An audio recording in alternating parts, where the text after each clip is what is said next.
Hello and welcome to a word on cybersecurity. I'm Curt Franklin, senior analyst at Omdia in the cybersecurity practice, and I'm joined today by Fernando Montenegro, senior principal analyst with Omdia Cyber. And Fernando, welcome to a word on cybersecurity. Thank you very much. It's a pleasure to be here. I love having conversations. You and I speak on a regular basis on our own like day to day. So it's great to be doing to do something similar in public. It is great indeed. And you're here in, I think, a good week because it has been an active week in cybersecurity. And as you know, the whole basis of this particular LinkedIn Live is that we talk about boiling the activity of the week in cybersecurity down to a single word. So I ask you to pick a word. What word have you chosen? What word sums up cybersecurity in this week for you? Well, for me, this is a busy week. So the word I picked was a plethora. Right, there has been a plethora of opportunities for us to pick on.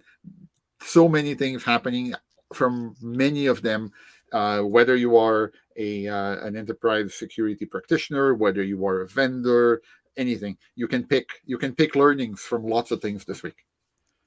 Okay, so we've got a plethora, and we will tell people if they don't know what plethora means. That's why God made dictionaries. Go up, look it up. Um, but of the many things that happened, of this plethora of cybersecurity events this week, what stood out for you? What really made this? What made inclusion in your list that comprises the plethora? So I like to look. So one of the things I think about is that cybersecurity is a much, much broader issue than just pure play technology, right? So whether that be the human element, whether that be the integration with the business, whether that be understanding value chain in the industry, whatever it is, right? So cybersecurity is much larger, and I've picked things from here and there. The one that the first one that stood out to me was, and it's not directly related to coverage. I cover primarily infrastructure security, but this one stood out, was the fact that we had yet another significant event in the Web3 / NFT ecosystem, in that Axie Infinity had an incident where someone walked off with over $600 million worth of Ethereum, right? And that is, I mean, for all that we talk about in terms of breaches, yet another breach on this ecosystem. And I'm not a specialist in the field. I'm not going to go there. But the thing that stood out to me is that it's the perfect example of aligning some level of security to the business, right? I know we talk about business align. That's the thing that happened here. Like the attack itself is that they were able to compromise a few nodes in the infrastructure that's used to connect one chain to another. That's basically what happened, right? And the problem here is that there were it's not a security problem. Like there isn't a patch to be had, right? It's a vulnerability in the business process, the vulnerability in user authentication. It's not just hey, we're going to scan for a vuln or something like that. So I thought that was particularly interesting. That was Axie, and I didn't know about the words. I picked out a word for each. So the plethora is the overall word, but for Axie it would definitely be business. Well, now I'm curious because, like you, I don't claim to be an expert in all things cryptocurrency. That, Yep. that's not my area of specialty. But I noticed that the vulnerabilities, the breaches, tend to be in the wallets, tend to be in the ways of storing and moving currency, not in the generation of the currency. So not in the currency itself, but in the, if you will, the digital infrastructure around the currency. I, And I I want, wonder if some of that might be because people are lulled into a false sense of security, thinking that all of this cryptocurrency, because it's based on blockchain, is, and I love this phrase, inherently secure. Uh, does that sense of security lead to some of this because people don't pay attention to the business processes and the infrastructure for storing the various components of the currency? That's an interesting point. I mostly agree with it. I would say that there's that phrase, I think it was Willie Sutton, right? Why did he rob banks? It's because that's where the money was, right? And the I think it applies here too, in that yes, cryptocurrency and blockchain have built some strong fundamentals. I'm not going to go into the overall opinion on Web3 and whatnot. So, but to your point, it's always about how you are exploiting not the fundamental technology, but you're exploiting the business process on top of that technology, right? In Prior to joining Omdia, I've had some time working in anti-fraud, and we would see that all the time, right? It's not that someone exploited a vulnerability; it's that somebody exploited a flaw in the approval process for a money transfer, something like that. So similar things here. I agree with you, absolutely. Well, since we're in violent agreement on this one, what's another of the incidents that happened this week that made your plethora? Um, I, since you brought up as an incident, I wouldn't call it so much an incident as more discovery or continuation, right? It started last week, I believe, or the week before. The incident that was disclosed over at Okta, that that they had to deal with.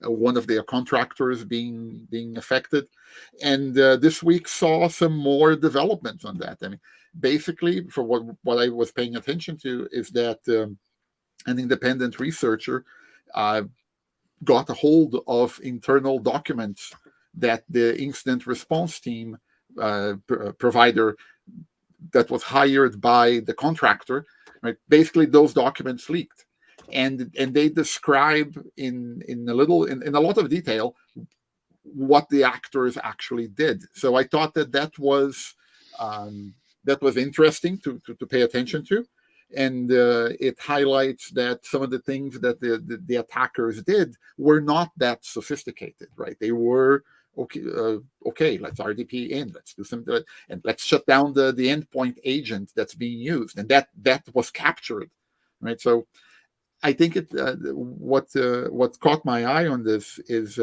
two things. First of all, again, we go back to the basics, right? How are you doing security? How are you capturing, or how are you acting on in a way that you understand what's going on in your environment? It is really difficult. I'm not taking it away from people. So one of them is do the basics, and the basics are hard. I'll appreciate. I hate when people say, "Oh, just do this." No, there's no just in cybersecurity, right? This stuff is hard, but there is the basics, right? The other thing is that some of the fallout in relation to this has more to do with how the disclosure of the incident itself happened rather than the incident itself, right? So the lesson for practitioners, the lesson for vendors, etc., is first of all, there is always a fog of war in relation to vulnerabilities or disclosures. And be very, very careful about how you're handling communications when something like this gets discussed, right? This is not the time to invent how you do crisis communications. So teams should have crisis communications capabilities in place now, like before this stuff happens, right? So I think that was the lesson I took from a and again, if I was going to pick the word I picked for this from kind of political, but the word I picked for this was Watergate, right? And the relation to Watergate is that the blowback from everything that happened after, right, was significantly larger than the event itself. Right. I think that's important. And I also think it's going to be interesting because there are new laws, new regulations that have come down from the U.S. federal government Yep. that are going to require companies to disclose incidents. Companies within the 7 different critical infrastructure groups. And let me say, if you don't know whether your company is considered a critical infrastructure company, it probably is. The critical infrastructure is a broad net by the U.S. government's definition. But one of the things I wanted to ask you about this, if you'll recall, SolarWinds was a huge security issue because so many companies used SolarWinds as Yes. part of their security infrastructure. There are millions of companies out there that use Okta as part of their user authentication and identity. So does an issue with Okta have the potential to rise to the same level of concern that SolarWinds was, just because of the size of their customer base? So let's put it this way. First of all, making it clear, right? Everything that we know so far, and we only have secondhand information. Everything we know so far indicates that this was limited, right? So this particular incident was limited to to a subset of accounts.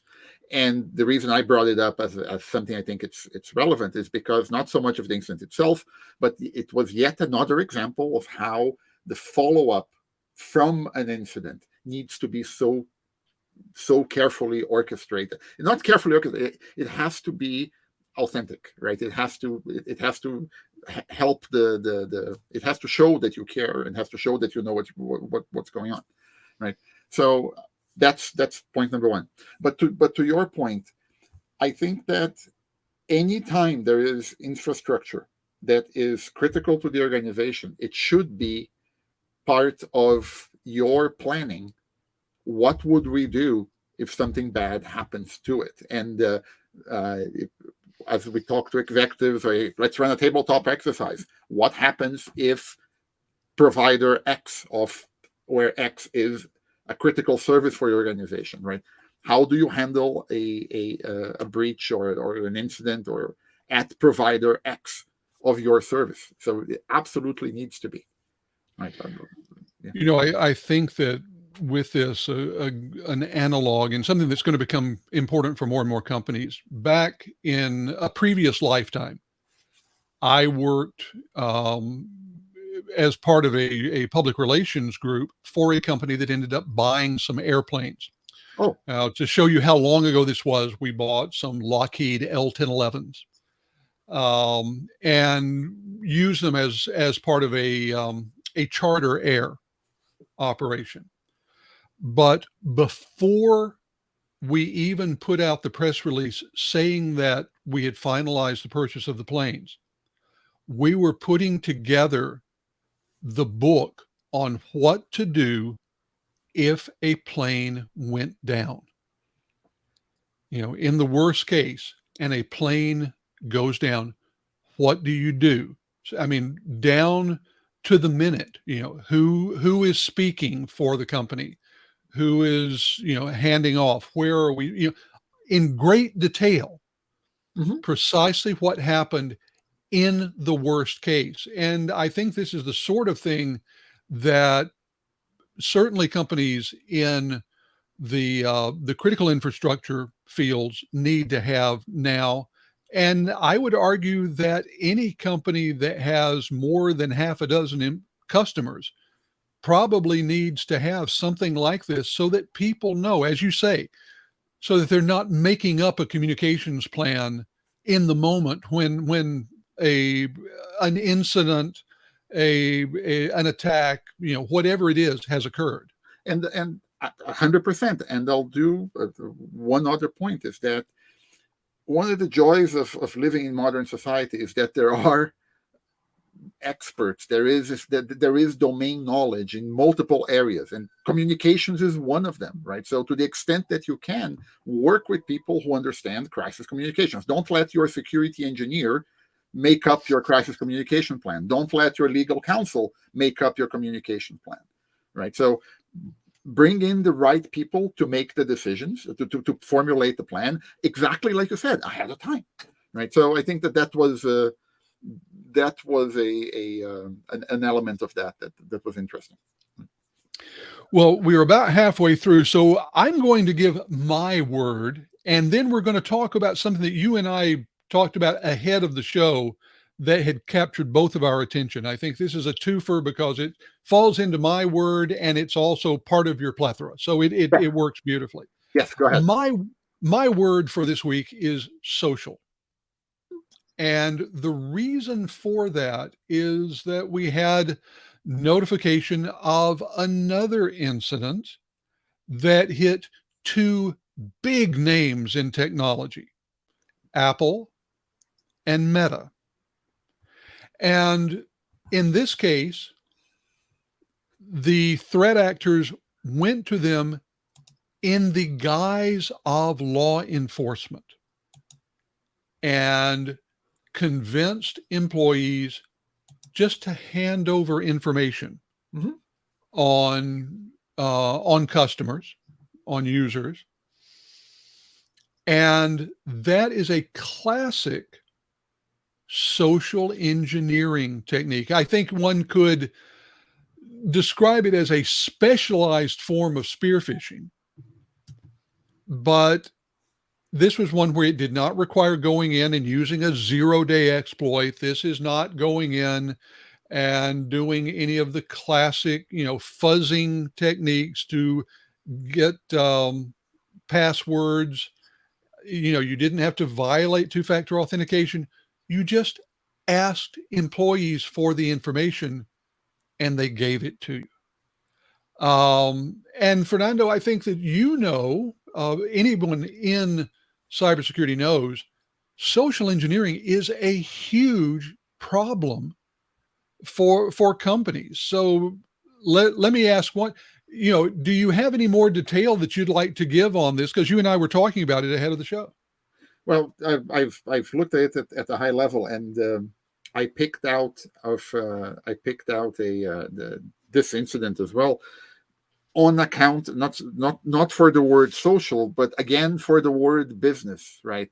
Once again, we have a scenario where there's a significant security breach or a significant security incident, I should say, right?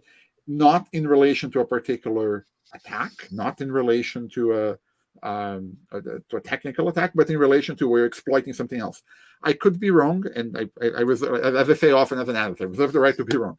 I could be wrong, but I think that part of what made this possible is that it was an attack where there may have been compromises of law enforcement accounts from which to issue those requests. Right. So from what I understood, there was an element of that. But your point stands in that, hey, somebody's asking for this. Are we going to do this? And that there is a potential process flaw in that. Are these being validated? Have we validated these requests? Right. So once again, there is a social element to things. And there is a business element of, are we following? Does our process withstand this type of malicious tampering, right? If somebody is attacking the process, how robust is the process that we're making, really, right? And I think that this is part of the lesson that we get from this one. Well, when you look at things like cybersecurity awareness training, yes, we tend to look at them from the standpoint of phishing and don't go and clicking on bad web links. But what you describe is, formally known as a business email compromise. It's one thing when an email comes from a spoofed address, and there are ways technologically to deal with that. There are ways behaviorally to deal with that, Mhm. hovering over links and seeing where they actually go. A business email compromise is something that comes from a legitimate email address, from a legitimate source, but sent by an illegitimate actor. And that's a different level of compromise. That's one that's much more difficult to tell someone that they should be wary of because, let's face it, we are conditioned, we are trained to be cooperative with law enforcement, with people who are ostensibly acting on our behalf or on behalf of our customers to try and keep everyone safe. So, I think there's a very real question of what you do to prepare your employees for requests and guard against the results of business email compromise. I'm not sure that anyone has come up with an easy and consistent answer to that. What do you think? So, at the risk of putting my foot in my mouth, uh, something I do often, like one of the things that is a minor personal side note, like one of the things my kids hate is the dad jokes that I make. So I'll still try to add a couple here and there. It's after lunchtime in the East Coast, so I'll say I'll rise to the occasion. Oh, this is horrible, horrible, horrible. But anyway, um, one of the things that I see happening is that you raise a very good point about business email compromise. And my thinking is that, and I love observing human behavior and observing how people actually work. And one of the things I find fascinating is that we often try to say, okay, we're going to train you to not do this. We're going to train you to do that. We're going to train you to pay attention to this. We're going to train you to pay attention to that. Well, that's not how people work, right? If just for this call, you sent me a link for us to join on the platform. Okay, quick look. I trusted you, right? So I think that asking people to be on the lookout all the time, it's not feasible, period, right? What that means is that let's use technology where it makes sense. And I think you brought up a fantastic point about using technology to find spoofed email for business email compromise. Wonderful. Let's expand that, right? Let's have the security team work alongside the business, I'm doing air quotes here, right? To figure out where else do we implement security controls in an automatic manner that might work on something. So not saying that this is not saying that this is the answer to all problems, but can we implement multi-factor authentication for a transfer above a certain amount, right? Or can we? But can we implement a business process, and can we implement a culture within the company, right, where any employee is can feel and actually be fully protected, denying a request from the CEO, right, that they don't feel is legitimate, right? Because what the business email compromise and what these emergency data requests exploited is the notion of a time bound. I need you to act now, right? Can we build something with technology that is going to help give that person more context around that request, right? So I'm optimistic, and I think that yes, we can. Is it easy? Absolutely not. But can it be done? I think so. Sorry, I'm, You know, I'm it's criticizing. no, that's fine. And this is something that's going to vary from company to company and industry to industry Yeah, because I know that there was a few years back there was a huge uh, rise in fraud with the international shipping yeah, industry because this is an industry where they are quite accustomed in the office of a shipping company. We're getting a call or a fax from a ship captain saying, I am in some far off port and I need $110,000 to be wired to this account to take care of customs before they'll unload my ship. And so that's time bound. It is an amount of money that is within the normal business context Yep. of the company. And in order to keep those ships from sitting there waiting for the CEO to approve something, a relatively low-level employee has been empowered to make that happen.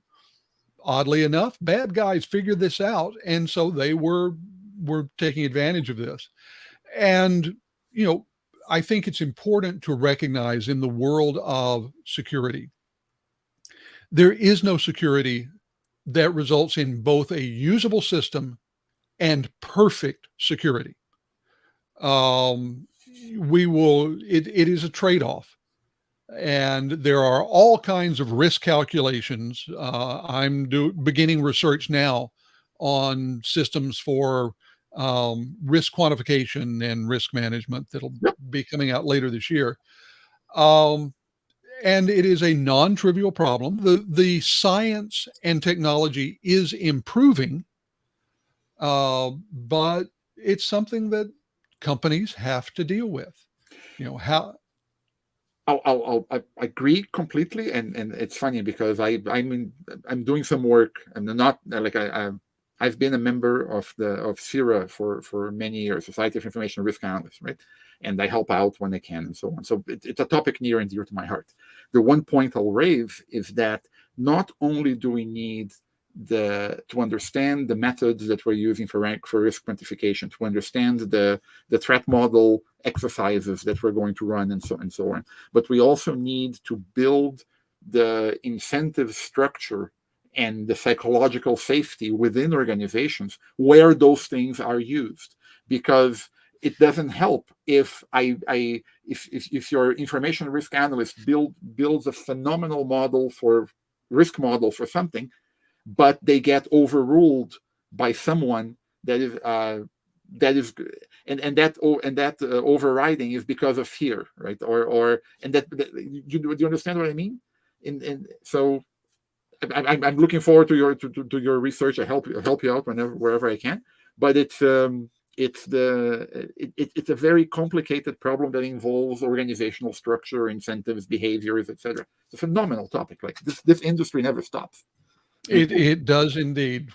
Well, while the industry never stops, this LinkedIn Live is going to Oh, stop fair in point. just a couple of minutes. We have raced through our time.